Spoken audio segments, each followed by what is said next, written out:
대전, 세종, 충남 현안과 이슈를 진단하는 5시엔 대세남. 안녕하십니까. 5시엔 대세남 황명원입니다. 처음 부동산에 가서 계약했을 때 기억하십니까? 저도 취업 후 사회생활 시작하면서 타지로 발령이나 원룸 구하러 부동산에 갔었습니다. 경험도 없고 관련 지식도 부족했으니 당연히 긴장도 되고요. 무엇보다 큰 돈을 거래하는 거라 무섭기까지 했습니다. 최근 빠른 부동산 가격 하락으로 인한 이 소위 깡통 전세 문제로 청년 임차인들이 이 보증금을 회수받지 못하는 이 피해가 급증하고 있는데요. 공인중개사 등 이 주거 전문가를 청년과 매칭해줘서 이 계약서 작성에 도움을 제공하는 서비스가 청년들의 제안으로 추진될 예정입니다. 이는 청년들이 일상에서 느낀 문제와 또 그 해결법을 제안하는 플랫폼인 청년 제안을 통해서 진행된 것인데요. 이장우 대전시장의 공약 사업이기도 합니다. 대전 지역의 청년 누구나 의견을 제안할 수 있고 그중 50명 이상의 참여를 받은 제안은 수기 의제로 선정돼 토론을 거쳐 구체화됩니다. 그리고 관련 부서에서 검토 후 행정에 어떻게 반영할지 그 답변까지 듣게 되는데요. 앞서 소개해드린 청년 주거 계약 원스톱 서비스를 대전시 도시주택국에서 사업을 추진할 예정이고요. 조례 개정은 복지국에서 또 담당할 것임이 명시가 됐습니다. 이처럼 지역 청년들이 목소리를 높일 수 있는 창구가 많아지는 것 분명 반가운 일입니다. 그런데 이미 대전 지역에는요, 대청넷이라고 하는 청년들의 의제를 발굴하고 또 지역 청년들을 교육하는 활동 플랫폼이 존재합니다.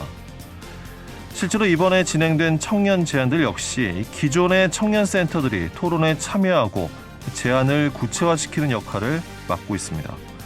그러니까 원래 해오던 활동의 연장선상입니다. 다만 예산만 쪼개질 뿐입니다. 청년 제안 플랫폼을 만들고 운영하는데 또 예산이 투입돼야 하기 때문이죠. 그동안 많은 청년 정책들은 중복성과 또 실효성 문제를 지적받아 왔습니다.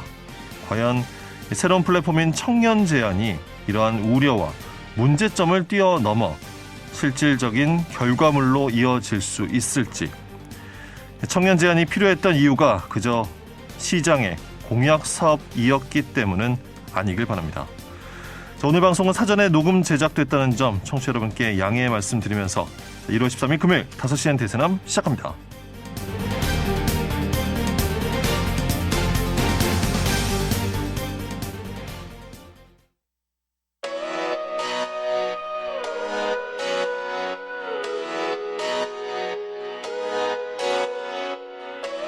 다섯 시엔 대세남은 여러분의 참여로 이루어집니다. 문자로 참여하실 분은 단문 50원, 장문 100원의 유료 문자 샵 2309로 의견 남겨주세요.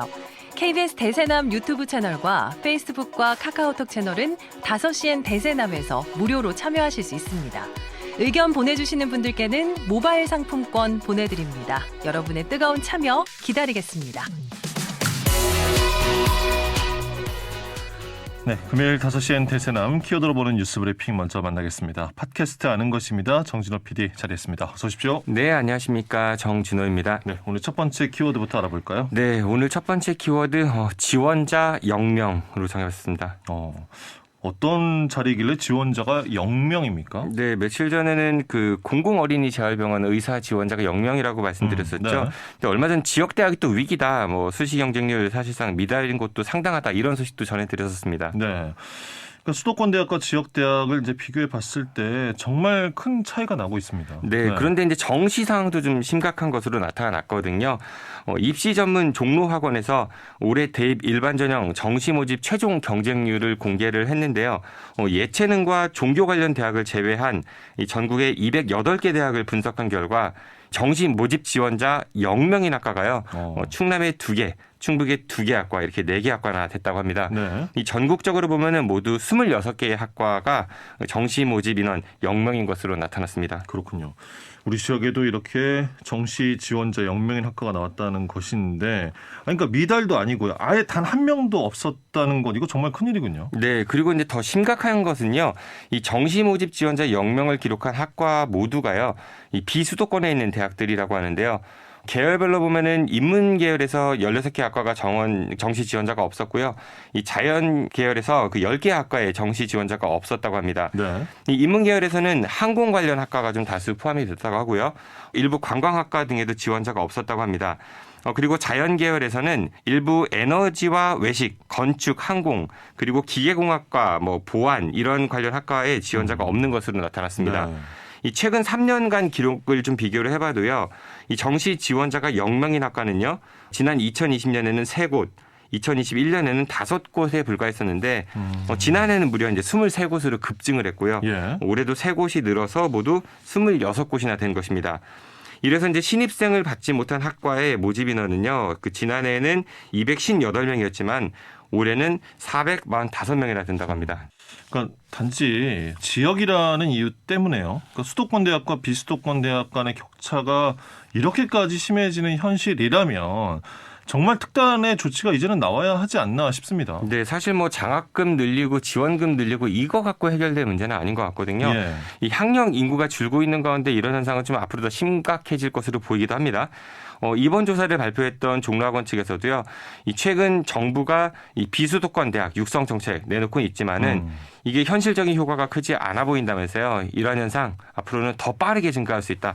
이런 예상치를 내놓기도 했습니다. 예. 얼마 전에 이제 정부가 내놨던 이 교육개혁안이 있지 않습니까? 어떻습니까? 네, 이 그렇습니다. 문제를 해소하는데 도움이 될 수 있을까요? 글쎄요. 어제 방송에서도 말씀을 드렸지만은 이 대학 지원 권한을 그 지자체에 위임한다는 거요. 이거 사실 명분은 그 지자체가 중앙정부보다 지역을 더 잘 알기 때문에 이 지역대학 경쟁력을 높일 수 있는데 도움이 될 수 있다. 이런 거지만요. 그것보다는 지역 대학들이 이제 정치권에 줄 서야 하는 그런 부작용이 나올 게 뻔하다. 이런 지적 많고 있고요. 예. 그래서 중앙정부가 책임을 떠넘기지 말고 좀 더 적극적으로 나서야 한다. 이런 목소리도 높습니다. 물론 이제 학령 인구가 줄면서 그 현재의 대학들 어느 정도의 구조조정은 좀 불가피해 보입니다. 그런데 그 방식이 알아서 해라. 이런 네. 식으로 가면 좀 곤란하겠죠. 이 학생들을 유인하기 위해서 지역 대학들 스스로 뼈를 깎는 노력도 좀 필요하겠지만요. 이 동시에 지역 대학에서 공부해도 이 수도권 대학 출신들과 차별받지 않는 그런 사회적 분위기가 될 수 있도록 중앙 정부 차원에서의 근본적인 대책 마련이 좀 필요해 보입니다. 예. 자, 두 번째 키워드 알아볼까요? 네, 두 번째 키워드는 또 서대전역 패싱으로 정했습니다. 이건 어떤 얘기입니까? 대전을 대표하는 2개의 철도역이 있죠. 하나는 경부선 지나는 대전역이고요. 또 다른 하나는 호남선 담당하는 서대전역입니다. 네. 이 서대전역은 일제강점기인 지난 1914년에 지어진 이후요. 대전의 성장과 함께 그 철도 교통의 한 축을 담당해 왔었는데요. 하지만 KTX 보급이 확대되면서 지난 2015년에요. KTX 호남선 신설과 오송역이 이제 KTX 분기역으로 선정이 되면서 입지가 좀 상당히 좁아지게 됐습니다. 그렇습니다. 이 당시 이제 코레일이요. 그 KTX의 전체 편성의 20%만 이 서대전역에 경유하는 그런 이제 운영 방안을 국토부에 제출하기도 했었습니다. 네. 당시에도 이제 지역의 반발이 매우 거셌었지 않습니까? 네, 맞습니다. 그래서 이제 지역 정치권에서는 이 서대전역이 기존의 호남선 이용객 30% 이상을 차지하는 만큼 50%는 최소한 이제 편성해야 한다 이렇게 좀 맞섰는데요.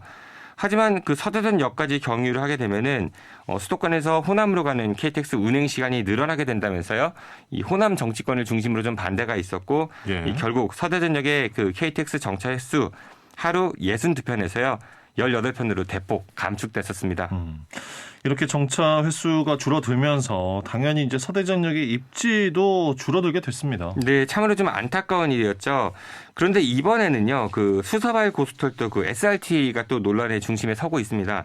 이 얼마 전 국토부가 올해 열차 운행 계획을 발표를 했는데요. 비고속 전용선인 그 전라선과 경전선 그리고 동해선에 이 SRT를 투입을 하기로 했습니다. 예. 반면에 서대전역에는요, 그 SRT 운행 계획 전혀 검토가 되지 않고 있다고 합니다. 네.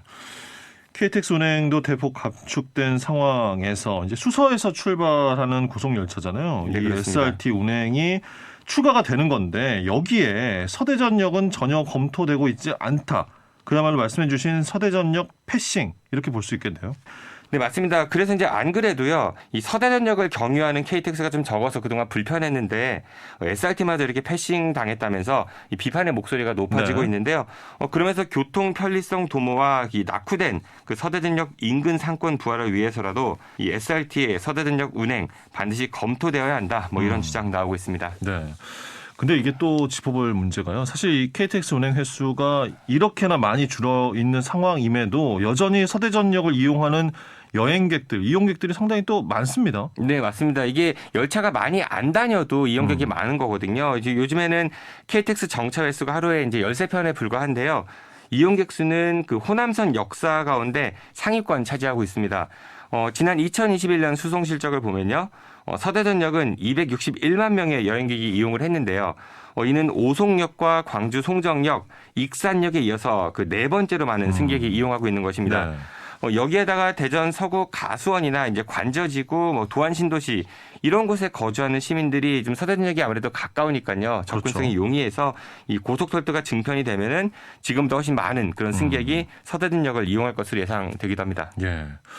상황이 이런데도 추가로 다니게 되는 이 SRT의 정차가 서대전역은 전혀 검토가 되고 있지 않다. 이러면 지역 정치권에서 좀 적극적으로 목소리를 내야 하는 건 아닐까요? 네, 뭐 현재 국토부에서는요, 이 선로 용량과 차량 사정 때문에 이 계획 변경 어렵다. 당장은 서대전역을 SRT 투입할 수 없다. 뭐 이런 입장인데요. 예. 이래서 이제 지역 정치권이 한 목소리를 낼 필요가 있어 보입니다. 일단 뭐 대전시에서는요, 그 향후 대책을 마련해서 정부에 이제 건의해 보겠다. 뭐 이런 향후에요? 입장인데요. 네네. 예. 이러다가 뭐 계획이 확정이 되면은 결국 뭐 열차가 떠난 다음에 손 흔드는 그런 꼴이라서 이 지금부터라도 그 SRT의 서대전역 경유에 대해서 좀 한 목소리를 낼 필요가 있어 보입니다. 네. 사실 현재 서대전역 규모만 보면요, 뭐 거의 간이역 수준밖에 되지 않죠. 수송량 놓고 보면은 서대전역이 이런 대접을 받으면 안 된다고 생각이 듭니다. 이 대전시나요, 대전 지역 출신 국회의원들, 대전시 의회, 뭐 각 자치구의회, 지역 정당들 좀 적극적인 움직임이 필요해 보입니다. 예. 여기까지 듣겠습니다. 키워드로 보는 뉴스 브리핑 지금까지 팟캐스트 아는 것입니다. 정진호 PD였습니다. 고맙습니다. 고맙습니다.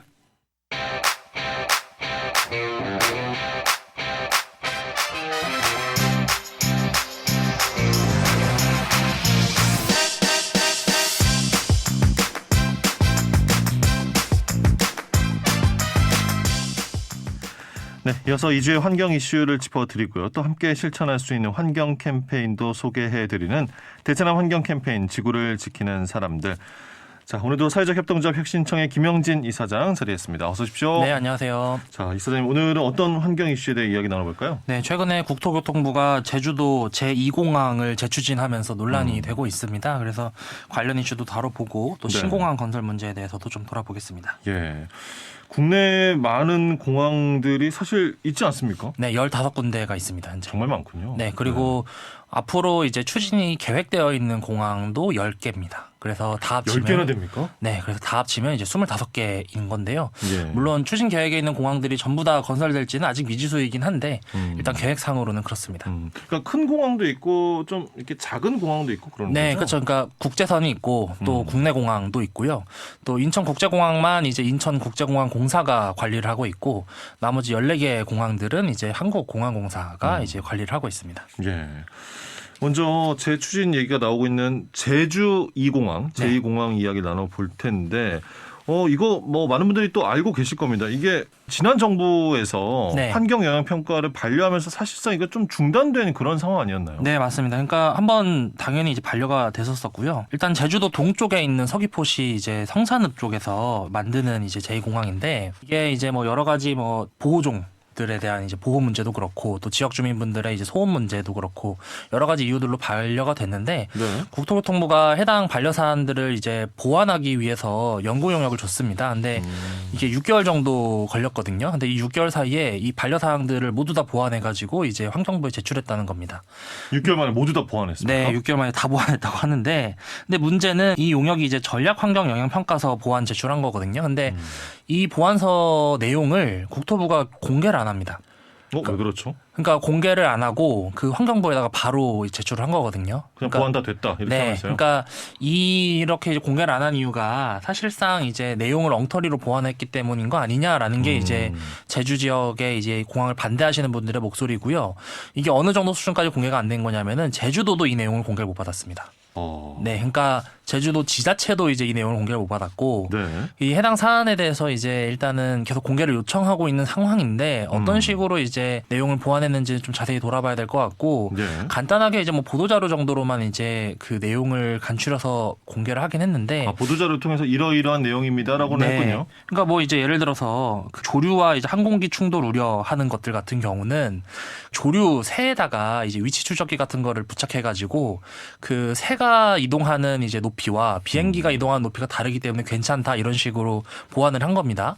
근데 이제 반대하시는 분들 입장에서는 그 공항 건설이 예정되어 있는 곳에 철새들이 200여 종입니다. 그러니까 철새의 종류가 200여 종인데 6개월 만에 그럼 200여 종의 철새들을 다 조사한 거냐. 그러니까 이것만 해도 사실 말이 안 되잖아요. 네네. 그러니까 이런 식으로 이제 부실한 내용들로 인해서 좀 여론의 질타들이 좀 있는 것 같고 그리고 또 공교롭게 이제 국민의힘에서 제주도의 제2공항을 이제 군사공항으로 활용하겠다라는 내용도 얼마 전에 발표를 했잖아요. 네.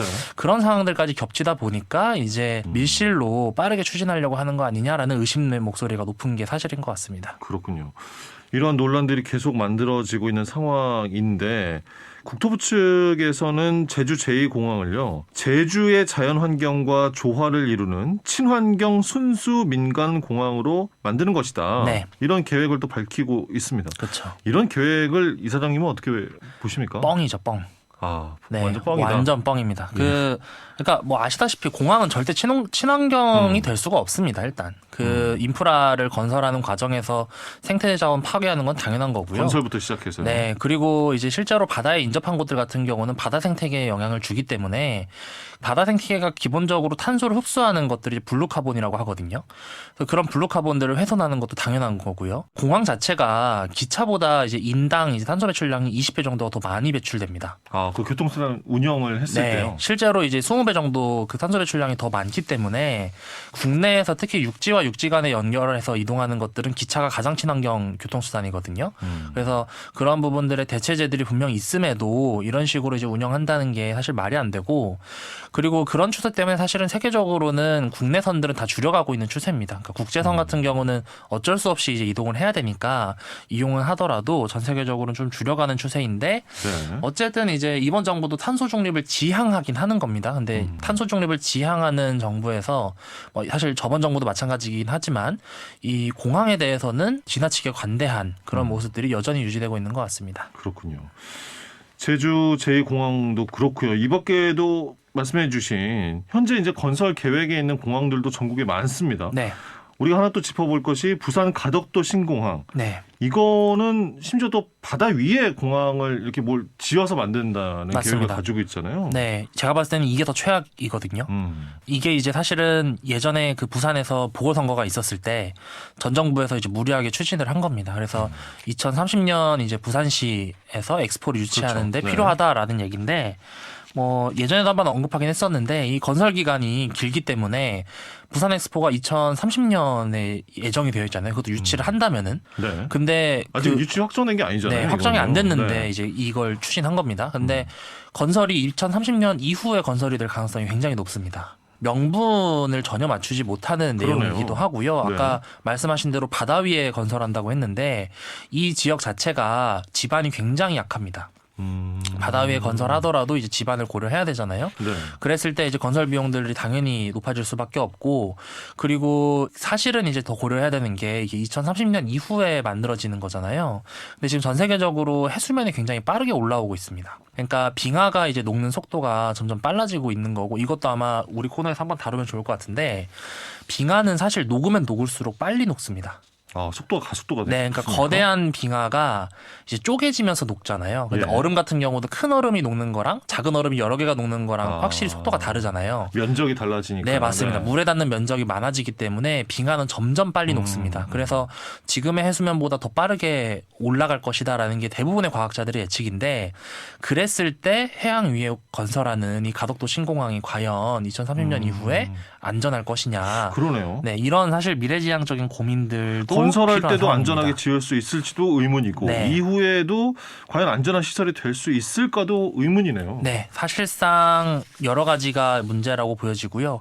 또 예타 면제를 거의 건너뛴 사업이거든요. 이 사업 그렇죠. 같은 이거 예비 경우는. 타당성 절차를 밟지 않지 않았습니까? 네, 그러니까 2030년에 이제 부산 엑스포와 연결해야 되기 때문에 이제 무시를 한 거예요. 근데 규모는 엄청나잖아요. 이 공사가. 그렇죠. 10조입니다. 10조. 아, 사실은 대부분의 공항들이 지금 적자입니다. 그러니까 인천국제공항은 그나마 흑자인데 나머지 공항들 14개 중에서 10개가 지금 적자거든요. 그래서 그런 부분들 봤었을 때 가덕도 신공항 역시도 사실은 경제성 부분에서는 분명히 고려가 더 필요한 부분인데, 사실 저는 지금이라도 중단하는 게 맞다라고 판단이 되는데, 여당도 그렇고 야당도 그렇고 이 사안에 대해서는 그냥 추진하는 방향으로 거의 가고 있기 때문에. 정치권에서는 민심 때문에 어떻게 할 수가 없군요. 표 때문에. 네, 그러니까 사실 근데 민심 때문이 아니라 제가 봤을 때는 거의 뭐 토건 개발에 거의 이제 목을 메고 있는 거 아닌가. 그러니까 민심보다는 그 부차적인 여러 가지 이익들 혹은 이런 부분 때문인 거 아닌가라는 좀 의심을 할 수밖에 없는 상황인 것 같습니다. 알겠습니다. 여기 또 우리 지역도 공항이 있습니다. 네. 보니까요. 서산공항. 상당히 이것도 얘기가 된 지는 오래됐는데 현재 이제 경제성 점검 또 이루어지고 있다고요? 네, 경제성 점검은 됐는데요. 예. 근데 일단은 이제 괜찮다는 내용들이 대부분인데, 근데 이제 충남도 같은 경우는 이제 도 단위에서는 유일하게 이제 민작 공항이 없다, 민간에서 운영하는 공항이 없다 이렇게 하다 보니까 지역에서는 이제 좀 어느 정도 만들어야 된다 이런 여론이 좀 있는 것 같아요. 우리 지역에도 민간항공 네. 필요하다 공항이. 네, 맞습니다. 그러니까 군사공항이나 이런 거 말고 실제로 민간인들이 이용할 수 있는 공항 필요하다 이런 얘기인데, 근데 사실은 공항은 아까도 말했지만 이제 적자가 굉장히 많이 나는 사업입니다. 그래서 실제로 건설할 때 들어가는 개발 비용들 말고는 다 적자라고 봐야 되는데, 근처에 군산공항이 있습니다. 전북 군산에. 근데 여기가 그 한국공항공사에서 제출한 자료들을 보면은 매년 30억씩 적자입니다. 근 5년간 연속 적자거든요. 그래서 비슷한 여건에 지금 네. 기존의 공항이 상당한 적자를 보고 있어요. 네, 맞습니다. 그러니까 5년 연속으로 적자고 다 합치면은 168억의 적자입니다.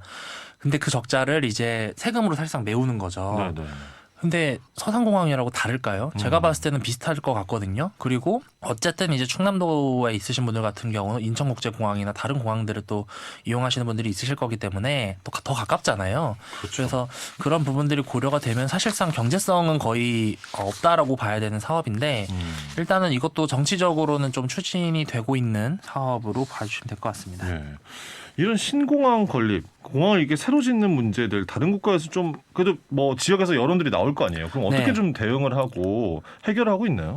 일단은 이제 영국의 히드로 공항, 뭐 싱가포르의 창의 공항, 프랑스의 뭐 드골 공항 뭐 이런 데들은 수요가 실제로 좀 있어가지고 그 항공 그 공항을 이제 확장하는 계획들을 제출했었거든요. 네. 근데 이게 다 반려됐습니다. 어. 그러니까 연기되거나 폐지된 거죠. 그러니까 네. 중장기적으로 공항 수요, 항공 수요를 줄여야 된다. 아. 라는 얘기들로 이제 아예 폐지가 된 거고, 연기된 것도 있긴 하지만, 그리고 이제 더 적극적으로 대응하는 곳들은 이제 스웨덴 같은 경우는 이제 단거리 노선이 많다는 이유로 스톡홀름에 있는 공항을 폐쇄시켰습니다. 그냥 아예. 그러니까 단거리 노선이 많다는 거는 이제 사실상 대체 수단이 있다라는 대체를 하자. 거잖아요. 예. 네. 비행기 타지 말자. 맞습니다. 그리고 아예 폐쇄를 시켜버렸고, 프랑스 같은 경우도 하원에서 철도로 2시간 30분 이내 거리 이내에 있는 곳들, 그런 국내선들은 다 중단하자라는 네. 법안이 통과가 됐습니다.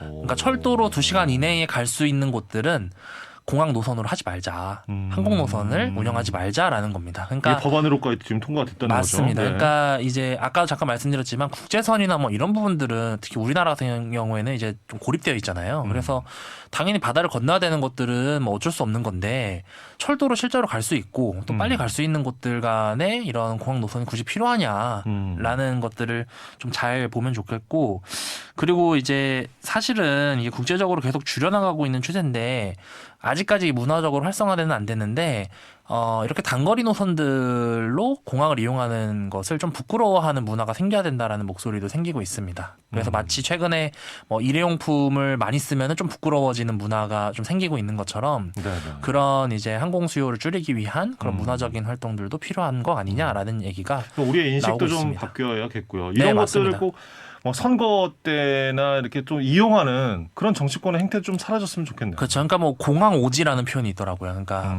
우리 지역만 공항이 없다. 네. 뭐 이런 식으로 이제 하는 건데 그런 목소리들을 사실은 좀 부끄러워해야 된다고 생각을 해요. 그러니까 우리 지역에서 이걸 지어야 된다, 뭐 지으면 좋다라는 것을 맹목적으로 믿고 볼 것이 아니라 그거 가능한 얘기야? 중장기적으로 우리 지역에 별로 도움 안 되는 거 아니야?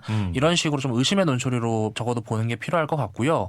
그리고 저는 개인적으로는 지역에서 이렇게 지자체들이 공항을 경제성도 있다라고 판단하면서 많이 유치를 하려고 하는데 만약에 그럼 그 공항이 적자가 나면은 지자체가 같이 부담해야 된다고 생각해요. 그러니까 실제로 경제성 평가를 거의 뭐 조작하다시피 억지로 늘려놓고 이 공항을 건설해놓고 보는데 그렇게 해서 실제로 적자가 나게 되면 세금이 들어가는 거잖아요. 그럼 지자체가 부담해라. 그런 식으로 책임제를 연동을 시켜놔야 실제로 이제 공항을 막 짓겠다라는 곳들이 좀 줄어들지 않을까 하는 생각입니다. 예, 알겠습니다. 자, 이사님 이번 주에 소개해 주실 환경 캠페인 어떤 건가요? 네, 이번 주는 이제 친환경 운전법을 좀 제안을 드립니다. 친환경 운전법. 네, 그 실제로 이제 주행 거리를 감축하거나 아니면 급제동을 하지 않는 운전법들이 이제 친환경 운전법으로 많은 분들이 아실 텐데요. 자동차 탄소 포인트제가 있습니다. 그러니까 내가 일정 정도의 이제 친환경 주행을 하겠다라고 얘기도 하고 그 내용을 어느 정도 증명을 하면은 이걸 포인트로 이제 받을 수 있는 제도거든요. 그래서 오. 자동차 탄소 포인트제라고 이제 검색을 하시면은요. 예. 그 많은 분들이 이용을 하실 수가 있으니까 한번 확인해 보시면은 홈페이지에서 이제 뭐 회원가입도 하고 해서 이제 절차가 있나 보군요. 네, 맞습니다. 그래서 차량 관련된 정보들을 입력하시고 이제 최초 주행거리 제출을 위한 여러 가지 자료들이 있습니다. 그래서 그런 자료들 제출하시고 이용하시면 될 것 같고요. 그리고 이제 다들 아시다시피 이제 불필요한 공회전 줄이는 것들, 그리고 에어컨 사용이나 이제 난방 사용들을 좀 줄여나가는 것들도 좋은 친환경 주행이 되는데요. 아까 제가 잠깐 뭐 기차의 이제 탄소 배출량을 비교를 했었는데, 근데 이제 개별 운송 수단 중에서 가장 많은 탄소 배출량을 차지하고 있는 건 사실 자동차입니다. 그러니까 대부분의 시민들이 다 자동차를 타고 다니고 또 자가용이 많다 보니까 그런 건데 그런 차원에서의 탄소 배출을 줄이는 것도 좀 같이 고민해 주시면 좋을 것 같습니다. 예. 자, 다양한 환경보 실천 사항 또 인증 사진과 함께 여러분 보내주시기 바랍니다. 단문 50원, 장문 100원의 유료 문자 샵 2309번으로 보내주시면 되고요. 카카오톡 채널 5시엔 대세남을 통해서도 참여가 가능합니다. 자, 보내주신 분들 가운데 저희가 두 분을 선정해서 커피와 빵을 구매할 수 있는 모바일 쿠폰 2만 원권 보내드립니다. 여러분의 많은 참여 기다립니다. 자, 대세남 환경 캠페인 지구를 지키는 사람들 사회적 협동조합 혁신청의 김영진 이사장과 함께했습니다. 고맙습니다. 네, 감사합니다.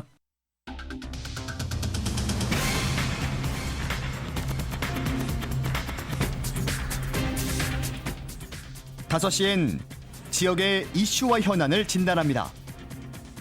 5시엔 대전, 세종, 충남 지역민의 목소리를 듣습니다.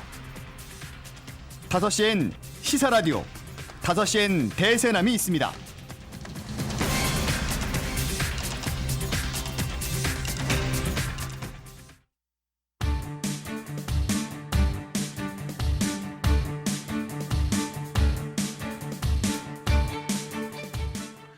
네, 이어서 지역 이슈와 사회 현상을 시민의 눈으로 보는 시민르보. 오늘도 김선재 시민활동가와 함께 하겠습니다. 어서 오십시오. 네, 안녕하세요. 자, 선재 씨 오늘은 어떤 현장 다녀오셨습니까?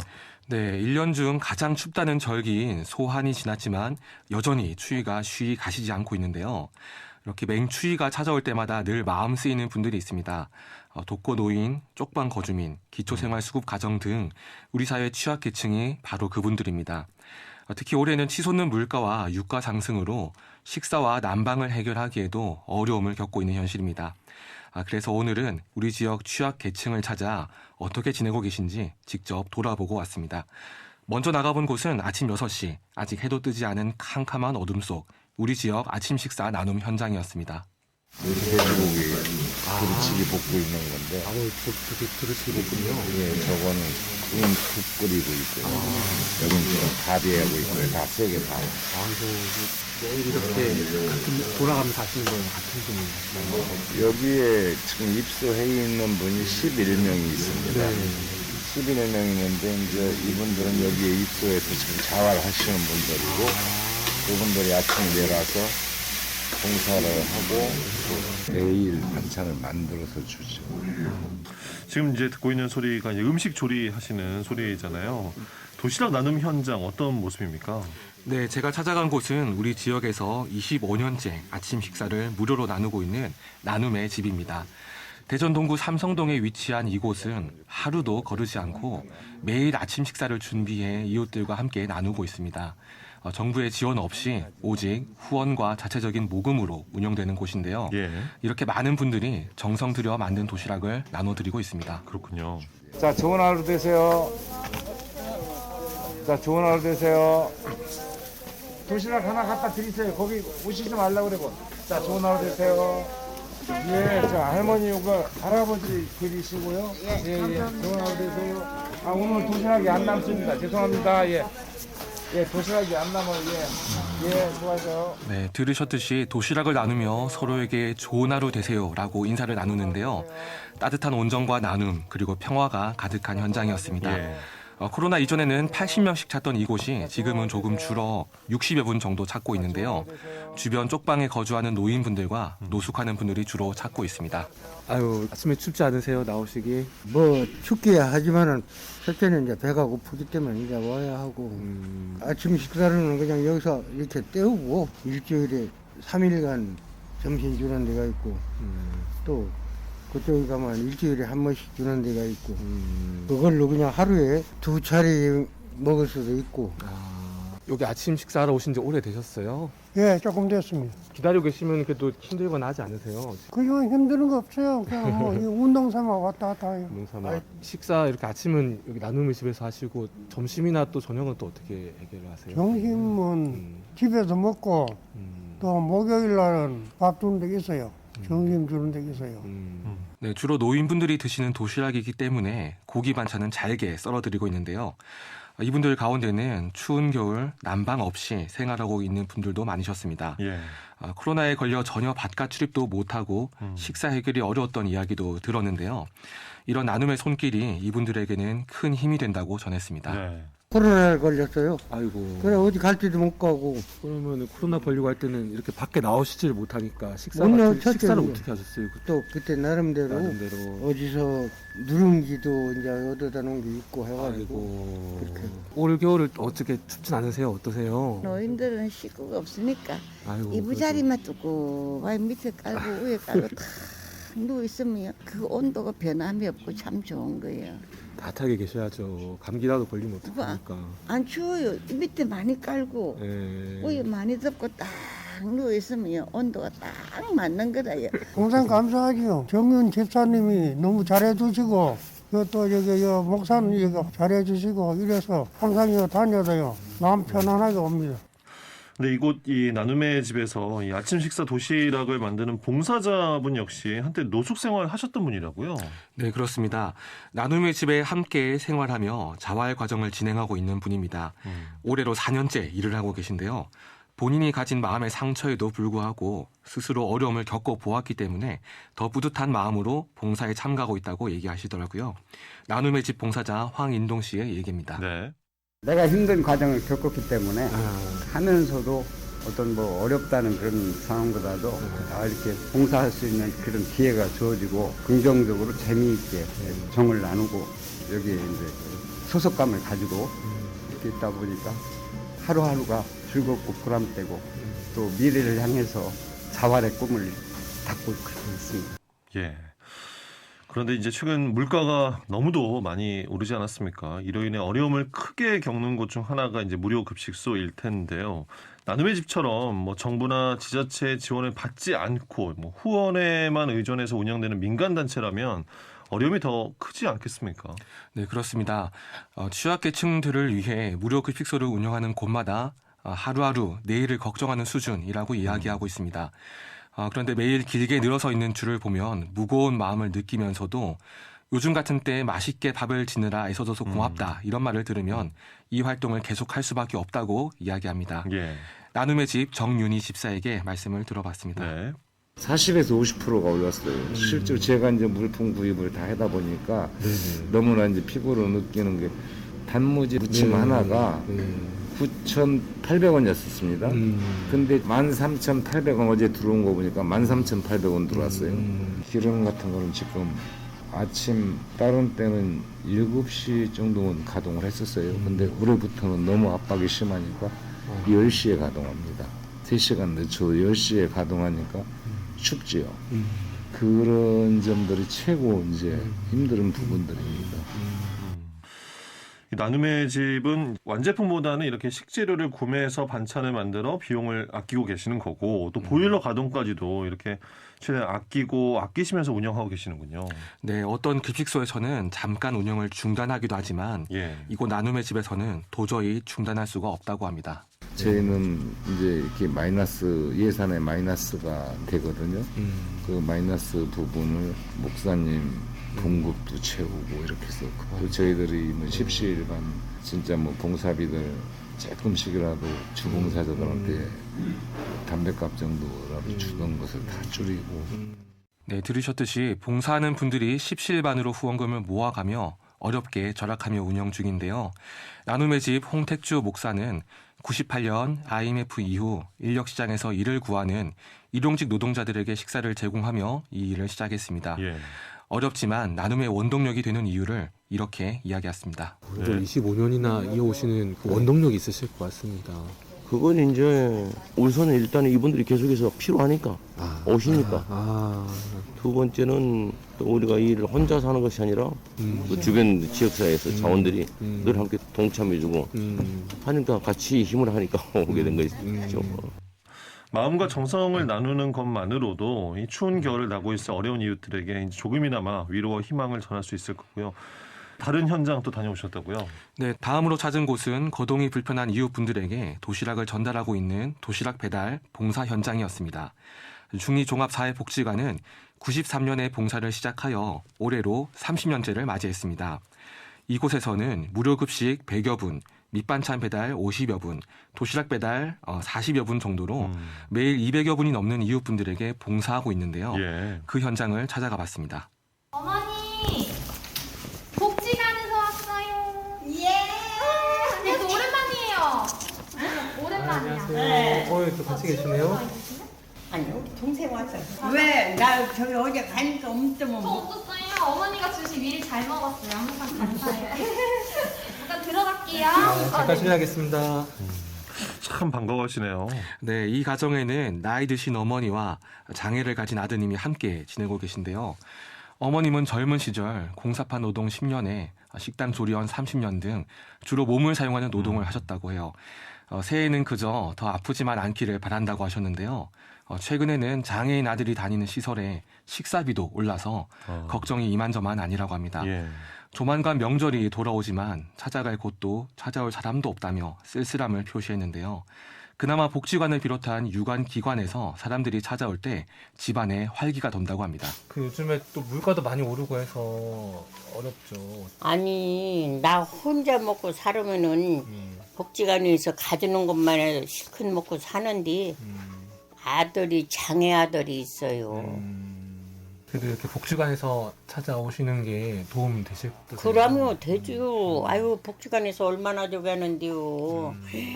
빵도 주지, 뭣도 주지, 그냥 밥도 내가 이렇게 이제 다리 아파서로 못 간다고 못 땡긴다고 했더니 다른 사람은 다 거가 먹는데 나만 갖다 주잖아요. 도시락 갖다 주신 말씀이죠. 예.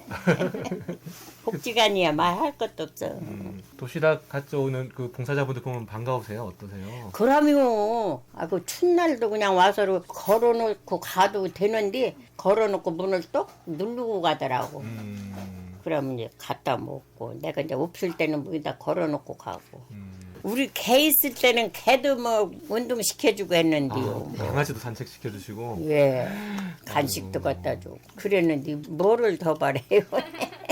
네, 대전지방국세청 직원들은 10년째 이곳을 통해 도시락 배달 봉사를 하고 있습니다. 예. 그중에 한 분과 배달하는 동안 동행했습니다. 거동이 불편하신 가운데 도시락 봉사자를 맞이하는 분들은 아파트 입구까지 내려와 봉사자들을 기다리고 계셨습니다. 예.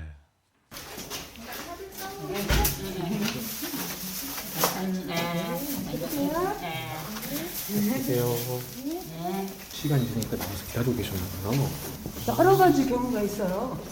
어떤 어르신은 저 1층에서부터 저 기다렸다가 천천히 같이 가세요. 어디를 배달을? 한 10몇 층 사시는 건데 1층에서부터 나와서 기다리시면 돼요. 얼마나 기다리시겠어요? 그런데 이게 그렇다고요. 생각보다. 네, 이 봉사자분의 경우 매주 금요일마다 외출을 서서 봉사에 참여하고 계십니다. 이분 역시 몇 년 전에 몸을 거동할 수 없을 정도로 많이 편찮으셨는데요. 그때 도움의 손길이 소중하다는 것을 깨닫고 꾸준히 봉사활동에 참가해서 이제는 동료분들까지 봉사에 함께하도록 하는 봉사활동 전도사가 되셨다고 합니다. 예. 저는 한번 저기 뭐지? 혈액순환 장애로 한 달여를 걷지를 못한 경험이 있어요. 아이고. 예, 근데 그 후로 걷게 되고 나니까 회복되고 나니까 이 걷는 게 너무 감사한 거예요. 근데 이 지금 도시락 배달 봉사가 거동이 불편하신 노인 어르신들 갖다 드리는 거잖아요. 그렇죠, 그렇죠. 오, 딱 맞겠던 거예요. 제가 생각했던 거를 너무 감사한데, 나 할 수 있어. 나 걷잖아. 그래서 시작하게 됐어요. 그러면 동료분들 중에 같이 이렇게 봉사하는 분들 많이 계세요? 어떠세요? 많이 계신데 올해는 특히나 저 같은 실에서 네. 더 희망하시죠. 저랑 같은 실에 근무하시는 분들. 같은 실에 바로 옆에 근무하시는 분들이. 제가 하는 걸 보셨나 봐요. 선생님 하신 거 보고 동참을 하셨군요. 네, 올해 더 오실 거예요. 이런 게 좀 선한 영향력이 아닐까요? 이뻐요. 잠깐 만나는 거긴 해도 되게 그 순간이 좀 보람차게 할 것 같아요. 반갑고. 돌아가는 마음이요. 좋아요. 해보시면. 이렇게 봉사를 하시려고 근무 시간 중에 그러니까 중간 외출까지 쓰시고 봉사를 하러 나오시는 거잖아요. 그 마음이 네. 참 대단하시네요. 네. 맞습니다. 중리종합사회복지관에서는 45가정에 배달을 하고 있는데요. 대부분 장애인 가정인데 거동이 불편하신 분들 위주로 식사를 제공해 드리고 있습니다. 예. 봉사활동에 나선 분들은 하나같이 별일도 아니라고 손을 내저었는데요. 중리종합사회복지관 나성 부장은 코로나19 기간 동안 비대면 사업이 많이 증가했는데 최근에는 어르신들을 직접 찾아 따뜻한 말 한마디 그리고 손 한번 잡아드리는 것이 가장 큰 힘이 된다고 전했습니다. 예. 보람이라고 하면은 저희가 식사를 준비를 하고 하는 거는 당연한 저희 사업의 과정일 수 있긴 한데요. 어르신들께서 식사를 드시고 따뜻한 말 한마디 그런 부분이 힘이 되고요.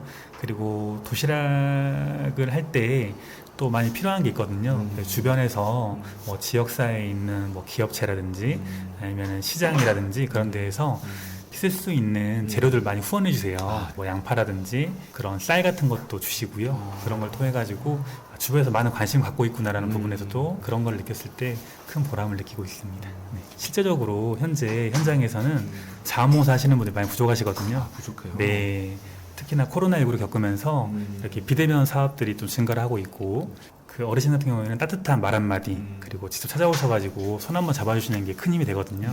그래서 그런 분들을 위해서 어려운 봉사가 아니라 그냥 오셔가지고 말벗 해주시는 부분도 괜찮으시고요.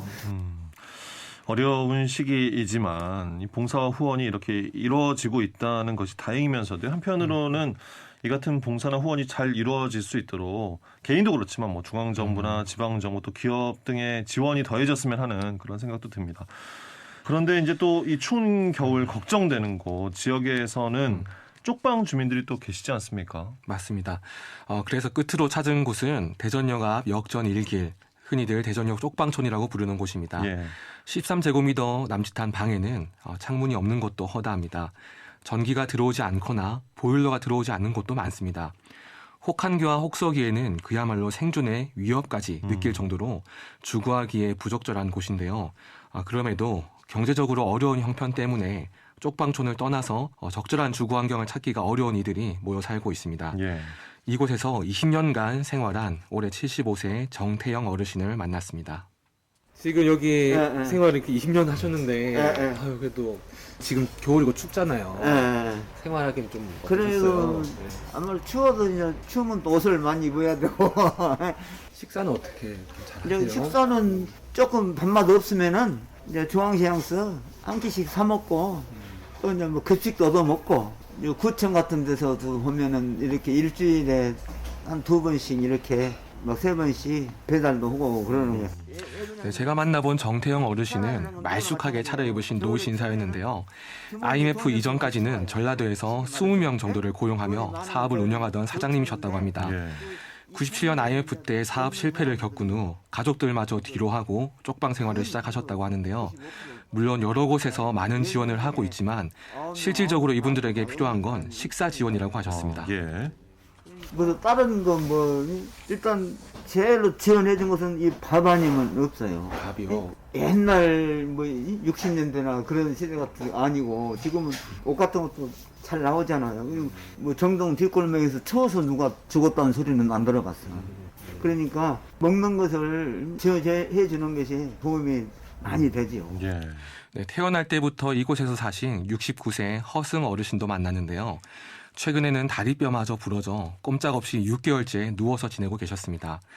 방 한켠에 농구공만한 비닐봉투 꾸러미에는 복용하는 약이 가득했고요. 전기장판에 의존해 겨울을 나고 여기 계셨습니다. 불 안 들어와요. 안 추우세요?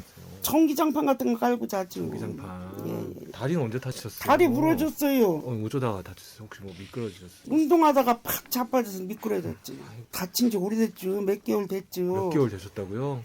그런데 그냥 이 다리가 부러진지 모르고 그냥 냅뒀죠. 그랬더니 차츰 막 붓대. 부었죠. 그래 병원 가니까 부러졌다 그러고 걷지도 못하고 이게. 그러네요. 이빨도 이게 다 빠져버리고. 드실 때 불편하시겠어요? 아이 말도 못하게 불편해. 앞니를도 못 먹으니까 옆니를도 먹고 여기 쪽방에서 밥 갖다 줘서 먹고. 혼자서는 식사를 해결하기도 용변을 보기도 거의 불가능하셨는데요. 허승 씨에게 힘이 되어준 것은 다름 아닌 쪽방의 이웃들이었습니다. 제가 찾아갔을 때도 주변의 이웃들이 집안에 두런두런 모여 힘든 이웃의 손발이 되어주고 있었습니다. 여기 동네 사람들 다 좋아요. 이웃은 뭐 서로 없어서 못 도와줘서 그렇지 이웃은 말할 것도 없지 좋지. 저는 딴 데 가서 못 살아요. 나는 그냥 여기가 좋아요. 나 죽을 때까지 살았으면 좋겠어요. 뭐가 많이 그렇게 좋으세요? 어떤 점이? 총 들어 쓴 게 좋지. 이 나이에 딴 데 가가지고 사람 새기고 이렇게 못해요 우리는요. 그렇잖아요. 69년 동안 살았던 내 고향이 좋지. 지금 현재 이제 대전역 인근 쪽방촌에는 몇 분 정도 이제 거주를 하고 계신가요? 네, 대전역 인근 정동과 삼성동 등에 거주하는 쪽방촌 주민들은 지난해 10월 기준 400여 명, 다른 지역의 주거 취약 계층까지 포함하면 611명에 달합니다. 사전적 의미로 쪽방은 한평 남짓에 화장실, 부엌 등 부대 시설이 없으며 무허가 임대업으로 운영되는 주거로 적절하지 않은 거처를 말합니다. 쪽방 상담소 조부활 소장에게 좀 더 자세한 이야기를 들어봤습니다. 예를 들어 쪽방은 이제 앵무새처럼 반복하는 이야기가 있어요. 한평 남짓에 화장실, 부엌 등 부대 시설이 없는 무허가 임대업으로 운영되는 주거로 적절치 않은 거처. 근데 이제 공간의 크기는 세월이 지나면서 좀 많이 바뀌었어요. 한평 남짓이 최저 주거 기준, 그러니까 14평방미터, 이제 4평 정도를 기준으로 이것이 이제 개념이 바뀌었는데 60년대, 70년대에 쪽방이라고 하는 것이 있었을까? 그 당시에는 쪽방이라기보다는 판자촌이 있었죠. 대단히 인홍 현상이 일어나면서 도시 집중화가 됐어요. 근데 이분들을 담을 수 있는 주거 공간들이 부족했죠. 그 말을 뭐 간단하게 이제 설명을 하면 적절치 않은 주택 정책을 국가가 핀 거예요. 근데 이 쪽방촌을 중심으로요, 빈곤 비즈니스라는 이름의 사회적 문제가 제기되고 있다고 하는데 이건 무슨 얘기입니까? 네, 취재 중에 알게 된 사실인데요. 쪽방의 월세를 듣고 정말 깜짝 놀랐습니다. 13제곱미터 남짓한 공간에 월세는 20만 원이 훌쩍 넘어가는데요. 임대업 허가 없이 운영되고 있고 집의 관리는 전혀 되지 않는 상태로 방치되고 있습니다. 취약계층의 경제적 실패, 가정해체 등으로 사회적 지지망을 상실한 분들에게 삶의 가치를 복원하는 문제가 현장에서 지적되고 있습니다. 그 월세는 이제 보통 그 서울은 25만 원 이상이거든요. 그리고 뭐 한 건물에 방 10개짜리도 있고. 그 뭐 10개짜리 예를 들자면 한 달에 250만 원이고요. 근데 거기가 임대업이 무허가로 세금을 안 떼는 거예요. 임대업자 등록을 안 하. 예, 무허가로 운영이 되니까. 그리고 집주인은 와보지도 않아. 여기 관리인 한 명 세워놓고 뭐 거기나 대전이나 비슷하고요. 그거는 월세는 15만 원 정도 이제 형성이 됐었는데 지금은 2020년도에 그 쪽방 개발이 이제 발표가 됐잖아요. 그러면서 조금 올랐어요. 조금씩. 근데 집주인이 관리를 제대로 안 해줘요. 그러니까 이제 따뜻하게 뭐 불을 피워주는 것도 아니고 어떤 때는 뭐 보일러도 고장났는데 안 고쳐주기도 하고 그러니까 뭐 전기 장판을 쓰기도 하고 이제 그래서 빈곤 비즈니스라는 게 이게 세금도 안 떼고 뭐 매달 뭐 서울에 예를 들면 250만 원씩 현금이 그대로 들어오니 이분들한테는 이게 좋은 비즈니스인 거죠. 현재 대전역 인근 쪽방촌 이제 재개발을 앞두고 있지 않습니까? 그럼 네. 이곳에 거주하고 있는 주민분들은 어떻게 되시는 건가요? 네, 현재 행정 쪽 절차는 예정대로 진행이 잘 되고 있는데요. 토지 보상 관련해서 계속해서 시일이 미뤄지고 있는 중입니다. 조부할 소장은 보상 심리가 커지고 있는 게 문제라고 지적합니다. 쪽방 주민분들을 만나보니 재개발이 돼서 여기 이웃들과 뿔뿔이 흩어질 것이 너무 걱정이라고 얘기하시더라고요. 하지만 쪽방 상담소 조부할 소장은 이번 재개발이 거주민들을 그 자리에 다시 정착하게끔 하는 착한 재개발이라고 얘기했습니다. 이분들의 주거 환경 개선을 위해 한시라도 빠르게 사업이 진행되길 바란다는 마음도 전했습니다. 예. 어쨌든 거주하고 계신 분들이 다시금 잘 정착해서 사실 수 있는 그런 곳이 되어야겠고요. 선재 씨, 우리 지역에 이제 여러 곳을 방문해서 취약계층 분들의 겨울을 보내시는 이런 생활들 보고 듣고 오셨는데 시민들에게 전하고 싶은 말씀이 또 있으시다고요? 네. 취재하는 동안 혹시나 취약계층 이웃들이 단순히 불쌍한 사람들로 비춰지지 않을까 걱정을 많이 했습니다. 여러 가지 이유와 사연들로 인해 그저 지금 이 순간에 어려움을 겪고 있는 동료 시민들입니다. 예. 명절을 앞두고 이분들이 전하는 메시지를 끝으로 전합니다. 나눔과 연대의 손길을 항상 보내주시는 대전 시민분들께 깊은 감사를 전했고요. 좋은 친구가 되어주길 희망한다고 합니다. 없는 사람을 예지에서 와서 도와주니까 이렇게 건강에 나는 살았다고 인정을 해요. 그러니까 내가 항시 대전 분들을 내가 마음속에라도 죽는 날까지 고맙게 생각하고 지역사회를 같이 살고 있는 우리 이웃들이니까 그렇죠. 우리 이웃들 가운데서 좀 힘들고 어려운 분들이 생각보다 많이 있다. 이런 분들이 있으니까 이런 분들에 대한 관심도 좀 가지시고 항상 그래도 많이 도움을 우리가 받는 것 같아요. 이렇게 역전에 산다고 이렇게 저기 하시지 말고 친구가 돼주고 도와주고 했으면 좋겠습니다. 네. 자, 시민일보 시민활동가 김선재 씨와 함께했습니다. 수고하셨습니다. 네, 고맙습니다. 자, 이번 한 주도 5시엔 대세남과 함께 해주셔서 감사합니다. 오늘 끝곡 양희은의 그대가 있음에 전해드리면서 저는 다음 주 월요일에 인사드리도록 하겠습니다. 지금까지 박명원이었습니다.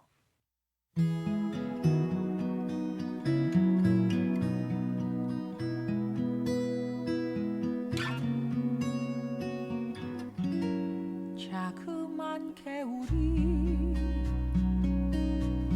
바다가 되듯이